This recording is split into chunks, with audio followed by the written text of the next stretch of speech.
Cities are humanity's greatest invention, but today they're also our biggest failure. From Delhi to New York, from Paris to Gurugram, we're now seeing flooded roads, stalled traffic, and systems breaking down. Why? What went wrong with how we build and run our cities? Well, last Friday we gave you an overview. Let's now take a deeper dive into this question.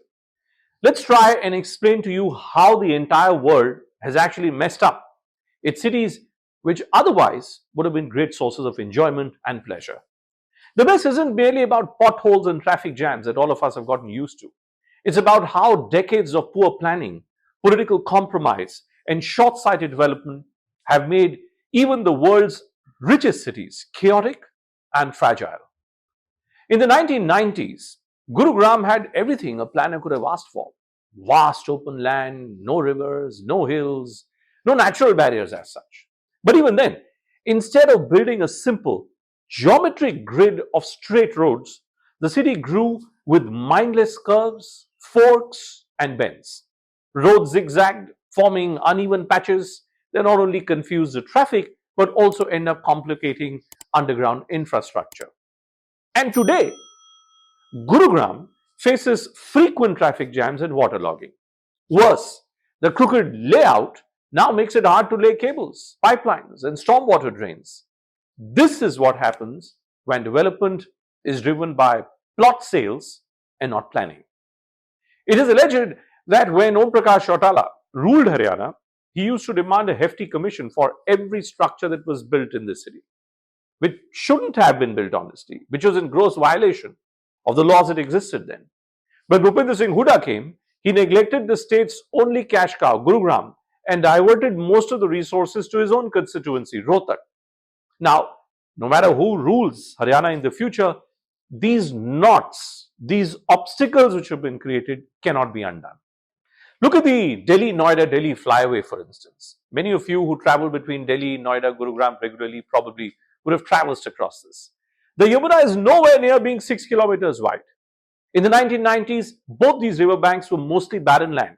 Straight 3-kilometer bridge, 2 kilometers over water, and then catchment area on each side. That was all that was needed. They could have connected Ashram of Delhi and Sector 15 of Noida or Kalindi Kunj or even Sarda Vihar in the national capital with Sector 18 in Noida with a straightforward bridge. Instead, what we got was an S-shaped flyover, meandering left, right, connecting Ashram in Delhi to Sector 16 of Noida. Why? Likely to raise the bill? More curves means more construction, more steel, more concrete, and perhaps more rupaya, more commercial. Dhaulakua wasn't always this congested. About 20 years back, it was being developed to handle massive volumes of traffic. But then, series of compromises ended up derailing the plan. Being on a VVIP route, the project faced regular stoppages due to security concerns and the need for clearances from various authorities, including the Ministry of Defense. Delays were also caused by the need to obtain clearances from the Ministry of Environment, Forest, and Climate Change. This project had to contend with the relocation of existing utilities such as the Indraprastha gas limited pipelines, the Delhi Jal Board water lines, and the Gas Authority of India high pressure lines. Managing the high volume of traffic in the region of roughly 3 lakh vehicles a day on the existing roads during this construction time was obviously a major challenge. Moving the defense infrastructure, getting the necessary approvals from the Ministry of Defense only end up complicating matters even more here. Working within the confines of a busy intersection and the restrictions which were imposed by the security agencies ended up limiting the available work area and the working hours together. In fact, in some cases, the contractors faced delays due to funding issues, leading to lack of work, loss of work. Most importantly, contractors either failed to follow the blueprint or manipulated it for their personal gains. And the result is what you see today. A badly choked intersection with no scope for any improvement because there is no scope, there is no planning.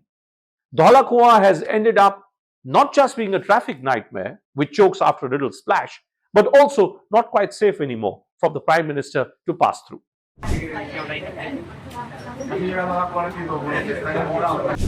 In July, New York subway ends up being underwater after just 1 hour of heavy rain. Why is that?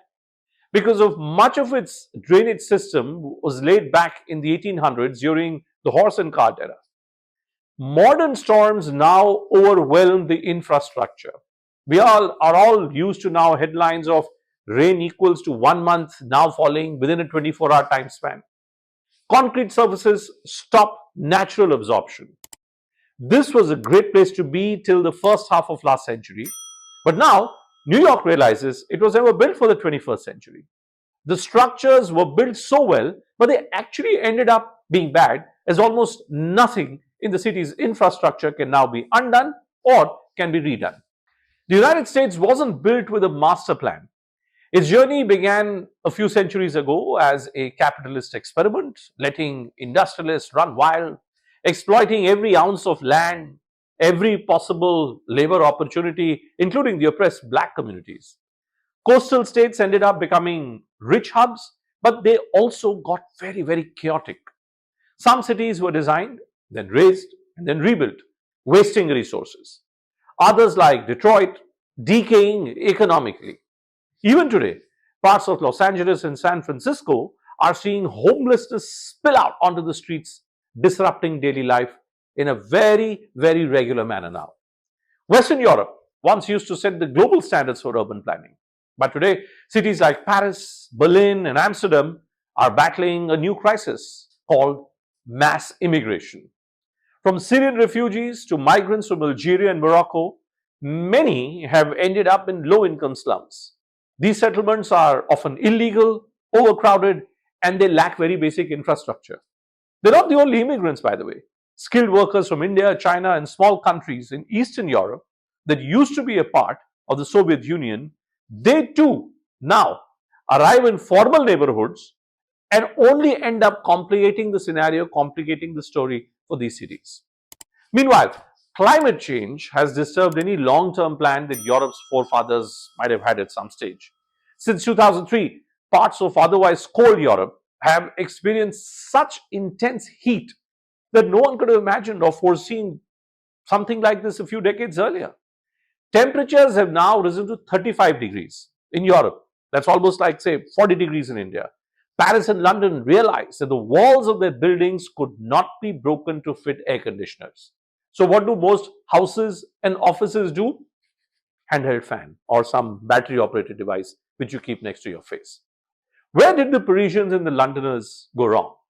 There were these great amusing sights of citizens throwing away their clothes in the middle of thoroughfares, rushing to the fountains at Champs-Élysées or the Arc de Triomphe to cool themselves.